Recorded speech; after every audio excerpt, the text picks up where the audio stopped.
Katie Bug, and she's been on the show, many times before. Katie Bug, my youngest daughter, it was about maybe 6th grade, 5th grade. She got a phone for Christmas, and she went to go get it. It was from Santa, and she was pumped up. She goes to AT&T store. She gets it to them, and they go, they said something like, "Oh, well, I see this was bought back in August."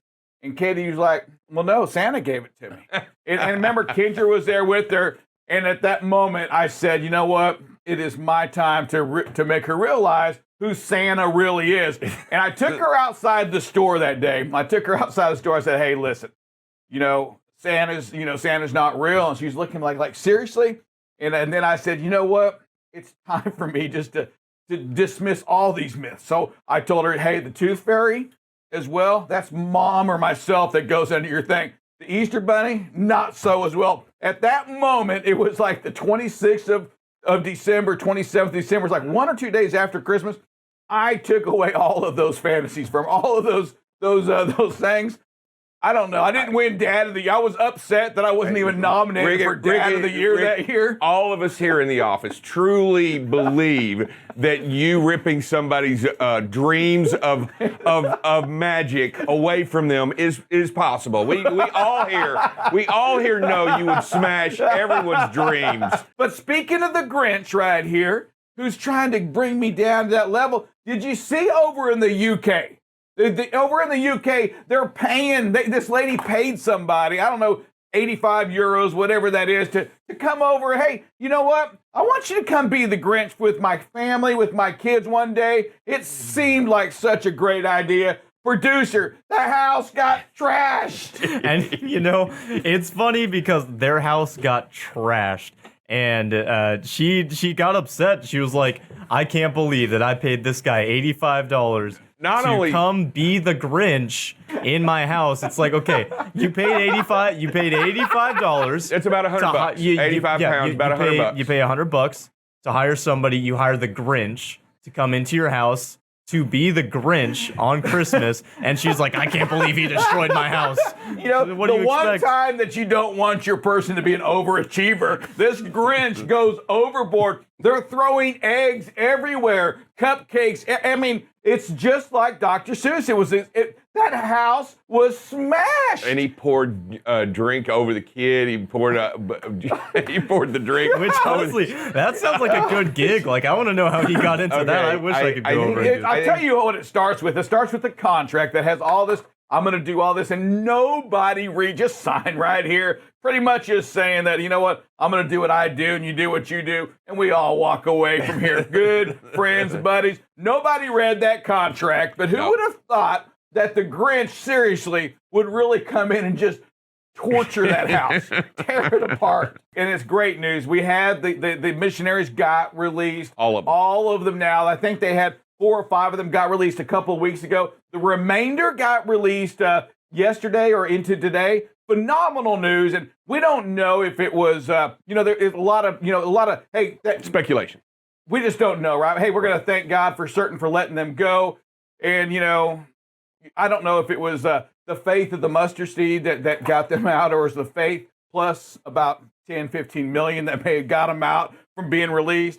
We don't know we don't know that yet. I'm sure we'll find out, but do you think that the Haitians just said, "You know what?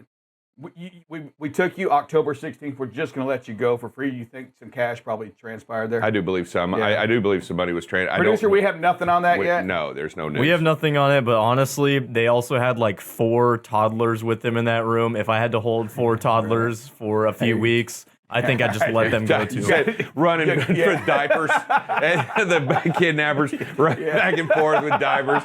Hey, y'all want to reduce the cost on these, because this is killing me on the. We're paying more than we're getting right now. Yeah, it's not worth it. No doubt about it. So hey, congrats. So did you see the White House plan to going to unveil a plan, or they said they have a plan to bolster kind of this trucking industry, and when I read things like that, it gets me excited. But then when you read the rest of it, you're like, okay, where's the plan at? The plan includes, and here's where things start bothering me. And I feel like, don't say anything until you're ready to say what the plan is, right? But they talk about expediting the process of getting the CDL. making it easier is what they say in some articles to how they can get the CDL. That bothers me. And that bothers me big time. It's not the easiness of it. It's not like anybody can just go out there and drive a truck. You know what? Let's bring more people. We've got to find a way to expedite it so they can get in line and get their license early to go drive these trucks, because all they do is put it in drive and go.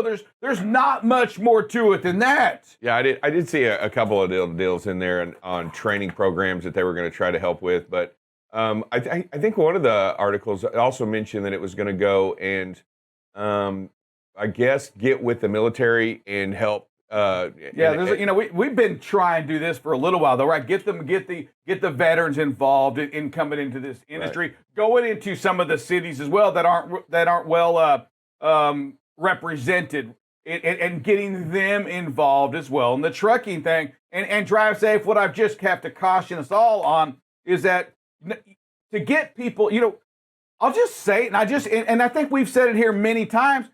If you want people in the industry, listen, you've got to fix the industry.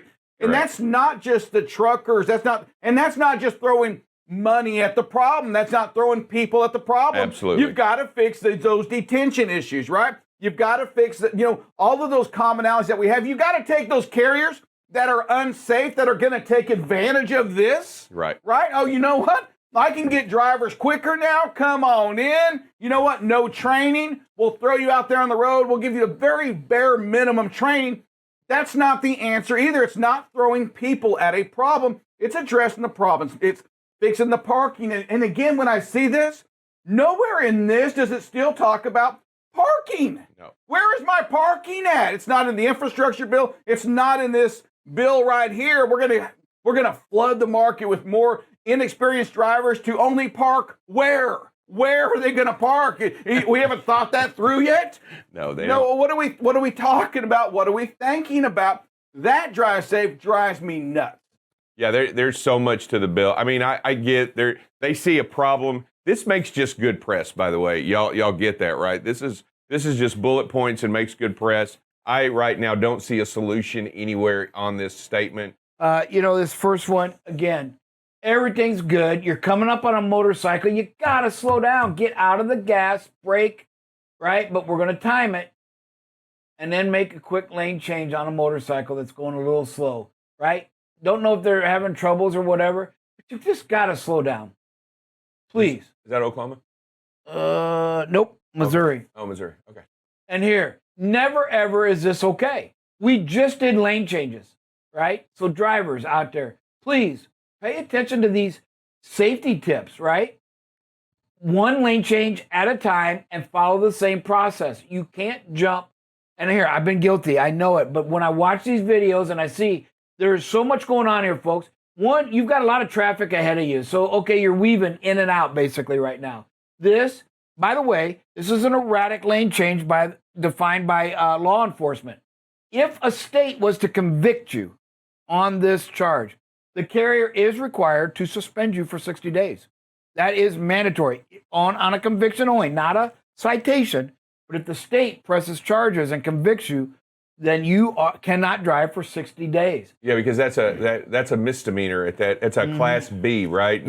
No longer a Class C, which is. And another concerning thing about this video is, look, it is number one. You're moving. You already know they're running slow in that lane to the right, but here you go. You got an emergency vehicle merging in, a police officer merging in right there, and you're making erratic lane changes on the road. Why don't you just put a sign out there that says, "Hey, somebody write me a ticket"? And remember, we haven't seen it lately, but we just had one yesterday, and I just want to remind everybody. For a while, we were seeing rashes that once they get you on speeding or a lane violation, then they do the DOT inspection on you while you're at it. Because they said, I already got him for this. Yeah. What else can I find, right? Yeah. You've given them that reason, not that they need one, but you've given them a reason to say, hey, I've already got a violation. How much more can I add to it? Yeah, I'm already got you over here. And you know what I haven't done? I haven't written anybody up for inspection today. Here we are. Let's make it happen. Not only that, but when they're stacked up, we have shown, statistics show, and we've seen them in videos, 1 out of 5 are going to jump out. They're going to get impatient. And then again, you got the police car. Just unacceptable there. Again, Here, great job. Situational awareness. Watch what happens here. They're going to pass. They're going to go make an illegal lane change, and they're going to jump in front of a semi. Great job by this driver. You can see everybody is pulling away from this driver, recognizing the situation, getting on the brake a little bit, and getting the speed out of any potential harm. It just takes a few seconds, folks, and this driver has protected life, and he or she will get right back up to where they need to be. They haven't lost anything in this video. Okay, Great job. So here's a question I got on this video right here. So this driver comes around, look, hits the brake to move over into that. Does anybody see that but me? Yeah. This driver wants to not only brake in front of this 18-wheeler, which is not smart, right? Yep. But let me brake in front of the 18-wheeler in the hammer lane That I'm going to cut off. that I'm going to cut off. What are you doing here? Well, I don't understand that whole that whole movement is confusing to me whatsoever. And again, brake checking is illegal. It is called as a blatant disregard for protecting life or safety of others and property. That's how they define it. Hey, folks, we talked about the wind. Remember, when we put speed restrictions, and we're going to have some in Dallas, Texas area, right? They're real. I'm going to bet money that this trailer was parked because it's off the road, right? And it's laying on its side. So it brings up two things. One, folks, take the speed serious when these wind gusts are out there. You have to. And two, when you do find a place to park, try not to park out in the open where you can, because you're still susceptible to being blown over. So if you pull into truck stops, try to get off the ends if you can. Again, sometimes you don't have a choice. I get it. But if you can, get in the middle. They're not going to get blown over. It's always going to be the end trucks, or like this one. It looks like just pulled off because the winds were dangerous and they still got him. I'm going to assume. I'm sure you didn't tow it on its side. So it really looks like the driver tried to get safe. But it really shows that even when you're not moving, the winds are still dangerous. Here again, stop, folks. Stop always means stop. Stop sign up ahead. Stop sign ahead. There's the red. Even if you can't read it, red octagon means stop. And we're just going to roll through it right behind that truck. Oh, come to the complete stop, folks. Make sure something wasn't missed. Intersections are dangerous. What do you save there? I mean, you're not saving anything there. No. A second? Not even that. Really? And in these automatics, you don't even have to press in the clutch, guys. This is an automatic, it looks like. So with that model vehicle, this looks like an automatic. So I'm going to say all you had to do was come to a complete stop here. Yes, please. And again, the reason we say that, folks, I know nothing happened there, but it becomes a habit, right? Drive safe. Right. You put these bad habits in your driving. Again, here's another one, right? That driver was not planning to stop. Roundabouts have been dangerous. We've seen them, especially, I think, for 18-wheelers. There's a lot going on. Sometimes there's two lanes, and you got to figure that out. But the yield is here. Obey the yield sign. There's no yielding there.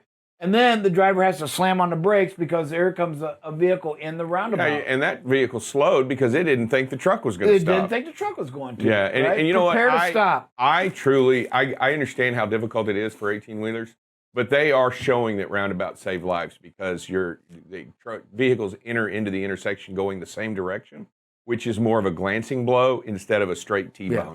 So they are showing that these are saving lives. The places I've seen them, they also do reduce traffic congestion in that area for the stops, Correct. believe it or not. Yeah. They are beneficial, but we got to learn how to drive around. I agree 100%. Those roundabouts are difficult, and I think as they become more prevalent, more people will be experienced out there. But right here, you already see the vehicle there on the left, and what happened? That you scared that vehicle to death. He came to stop. Great video. Okay, what else?